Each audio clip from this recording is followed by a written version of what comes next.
이번 영상에서는 많은 분들이 이 부동산 때문에 굉장히 고민이 많고 어떤 집을 어떻게 사야 되는지 또 어디가 좋은 자리인지 언제쯤 가격이 오를지 이런 거에 관심이 많은데요. 일단 이제 풍수에 대해서 일반인들이 많은 관심을 갖지만 전문적으로 그걸 공부한다는 건 쉽지가 않습니다. 근데 제가 이 유튜브라든지 아니면 다른 뭐 여러 가지 자료를 통해서 보면 특히 유튜브 같은 경우는 풍수의 비전문가라고 하는 사람들이 굉장히 인테리어 쪽으로 해서 어떤 뭐 가구 배치를 어떻게 하면 어디가 좋고 또한 주방에서 예를 들어서 뭐 냉장고하고 전자레인지는 같이 쓰면 안 되고 또 침대 머리는 물 이거는 침실은 중요하기 때문에 그거는 어느 정도 중요할 수 있습니다. 하지만 기타 그렇게 풍수에서 별로 이렇게 중요하지 않은 아주 지엽적이고 작은 부분에 대해서 많이 말씀을 하십니다. 그게 좀 안타깝기도 한데 제가 보니까 일단 주로 인테리어 쪽으로 풍수 인테리어 쪽으로 해서 이게 거의 한 70에서 80% 정도 되고 그 정말로 정통 풍수라고 할 수 있는 이런 부분에 대해서는 거의 뭐 한 20%에서 30%도 안 될 정도로 이쪽에 관계된 분들도 있지만 주로 이 인테리어 관계된 얘기가 많은 것 같습니다. 그래서 저도 이제 그거 보면서 이게 이런 쪽으로 가면 안 되겠다 이런 생각을 하고 있습니다. 왜냐하면 이 인테리어 쪽은 사실 풍수라는 게 굉장히 범위도 넓고 집안에 가구 배치 잘 해놓고 인테리어 잘 해놓고 뭐 어떻게 해놓는다. 예를 들어서 뭐 두꺼비는 어디다 놓고 종은 어디에다 달고 관엽식물은 어디다 놓고 이게 전부인 양 얘기를 하는데 이거는 풍수에서 차지하는 비중이 이건 10%도 안 됩니다. 물론 10%도 뭐 크다고 하면 클 수 있는 부분이지만 일단 제일 중요한 것은 어떻게 내가 위치를 자리를 잡고 있고 그 다음에 어떤 좌향이라고 하죠. 향을 어떻게 보고 있고 나머지 이제 문이라든지 주방 이건 이제 주인방이죠. 조라고 하는데 이제 주방을 조라고 합니다. 문 주호조는 어떻게 돼 있고 이러한 부분 그래서 침대에는 어떤 식으로 머리를 두고 문은 어떻게 여는 게 좋고 그 다음에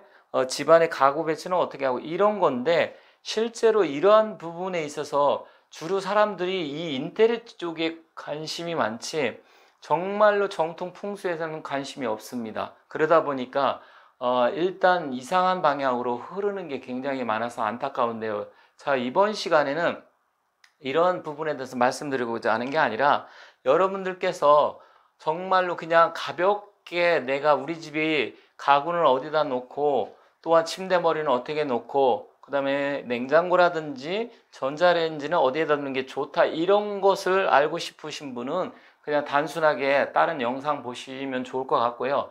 제가 오늘 말씀드리고 싶은 것은 나중에 깊이 있게 말씀드리겠지만 오늘은 이 풍수라는 게 어떤 줄기를 갖고 흘러왔는지 기본적으로 그거는 아셔야 되기 때문에 여러분이 정말로 내가 풍수를 깊이 있게 공부를 하고 싶다고 하면 반드시 공부해야 될 게 있습니다. 그 원전 중에 하나가 청호경과 금난경인데 일단 어떤 흐름으로 이게 전해져 내려왔는지 그 부분에 대해서 먼저 오늘은 말씀드릴 테니까 관심 있는 분들만 봐주시면 좋겠습니다.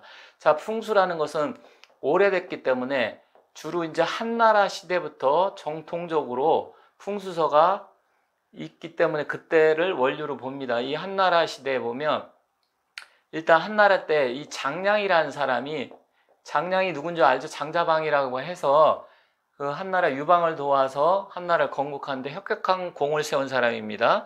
중국에 가면 장자계라고 했는데 뭐 그쪽으로 피신을 도망갔다 이런 얘기도 있죠. 그래서 장신들이 사는 마을이다 이렇게 얘기하는데 이 장량이라는 사람이 24좌양을 만들었습니다. 그러니까 풍수에서 보면 사방팔방 24좌양이 있는데 24좌양이라는 것은 우리가 24시가 있는데 시간적으로 봤을 때 방향을 보면 일단 15도씩 해가지고 24좌양이 있습니다. 이걸 만들었고요. 그리고 청호자라는 사람이 이제 청호자는 사람인지 관청인지 확실하지 않습니다. 이 청호경이라는 풍수의 최고된 경전 이것을 만들었습니다. 그래서 청호경은 제가 다른 영상에서 앞으로 중요한 것만 풍수를 공부하시는 분은 반드시 아셔야 되기 때문에 이 중요한 내용에 대해서 이 청호경을 제가 중요한 것만 뽑아서 말씀드리겠습니다. 이렇게 해서 시작이 됐습니다. 그 다음에 동진시대에 이 곽박이라는 사람, 이 곽박이라는 사람이 금난경이라고도 하고 장서라고도 합니다. 이 청호경을 모태로 해서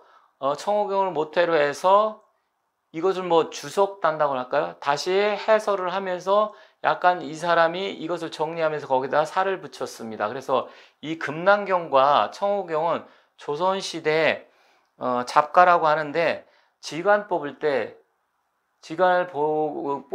그 과거 시험 문제 이거는 달달 외워서 쓸 정도로 시험에 아주 중요한 과목이었습니다. 그래서 이 곽박이라는 사람이 청호경을 토대로 해서 금난경을 만들었다.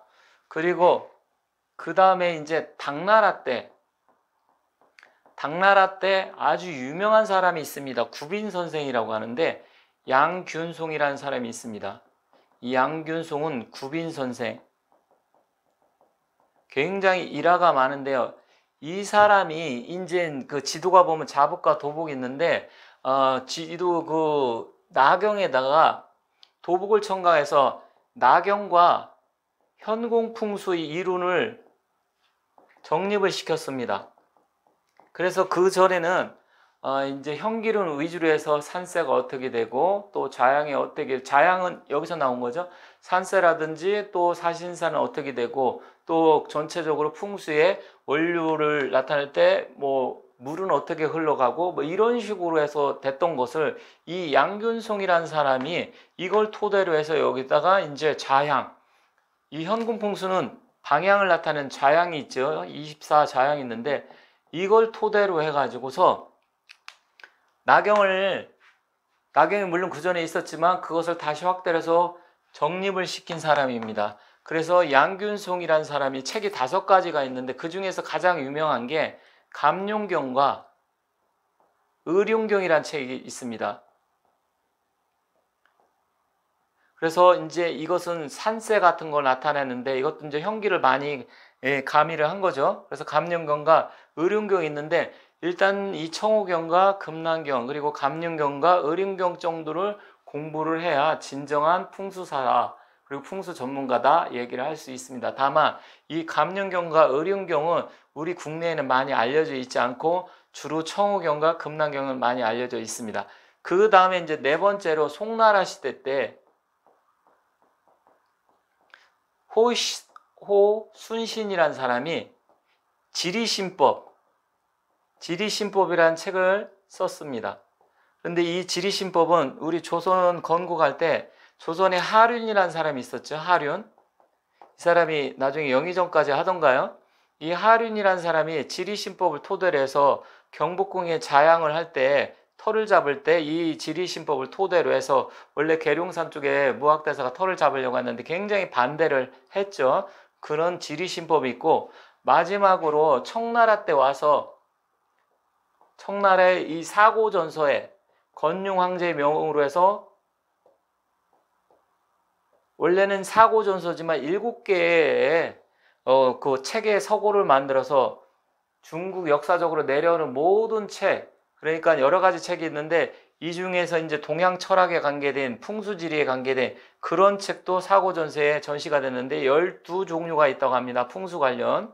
이 12종류는 제가 다 보지 못했기 때문에 그것까지는 말씀드리기 어려운데 이런 식으로 해서 중국부터 해서 이런 식으로 이어져 내려왔습니다. 그러면 우리나라는 어떻게 됐느냐?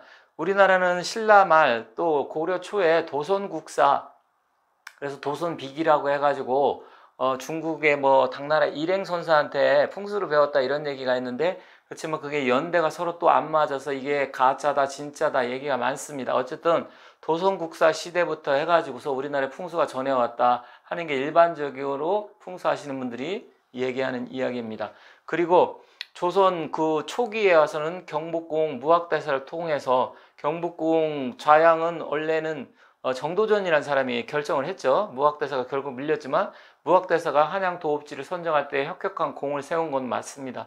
그 이후에는 이제 임금들의 묘, 왕릉 같은 경우 조선시대에 42기가 있는데 그 왕릉의 묘자리 할 때 지관이라든지 또 세종 임금도 풍수에 어느 정도 조예가 깊었었고 실질적으로 세조나 정조는 풍수에 상당한 조예가 깊은 임금이었습니다. 그래서 우리나라는 그런 식으로 내려왔는데 일제시대 가면서 이게 미신화돼 가지고 굉장히 미신이네 아니네 그랬는데 풍수는 미신이 아니라 과학적인 지리과학이죠. 지리과학 그리고 자연과학입니다.